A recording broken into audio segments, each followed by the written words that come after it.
Hello મિત્રો, આજે આપણે ચેક કરીશું કેબિનેટની ક્વોલિટી, જોઈન્ટની. ઘણા બધાને એવા પ્રશ્ન થતા હોય છે કે જોઈન્ટ ખુલી જતા હોય છે. આજે આપણે આ હથોડીથી જોઈન્ટ ખોલવાની ટ્રાય કરીશું. ચલો ચાલુ કરીએ. આ મારા બેઝ છે, નવા બેઝ છે.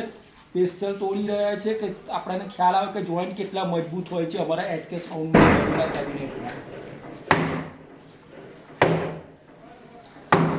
તમે જોઈ શકો છો કે આટલા ફટકા માર્યા પછી પણ અહીં ગાડી જોઈન્ટ ટચથી મસ્ત નથી થયો. જોઈન્ટ. આ છે HK સાઉન્ડની ક્વોલિટી. માર ભાઈ હવે તું માર 2 ફટકા. તાકાત હોય એટલી માર. જેનામાં તાકાત હોય એ આવીને મારી શકે છે. માર આ બાજુ, માર આ બાજુ. મને આમ ફાવશે. હા તો એ બાજુ માર, જે બાજુ ફાવે એ બાજુ માર. બસ બતાવ્યો, પહેલા બતાવી જોઈ લો. આ જોઈન્ટની પરિસ્થિતિ જોઈ લો. જોઈન્ટ અહીંયાથી અત્યારે પણ થોડુંક પણ જોઈન્ટ હલ્યો નથી. એટલે તમે જોઈ શકો છો HK સાઉન્ડમાં આવો તમને બેસ્ટ ક્વોલિટીના કેબિનેટ મળશે. બિલકુલ મજબૂત મળશે અને રિઝલ્ટ એક નંબર મળશે. ધન્યવાદ.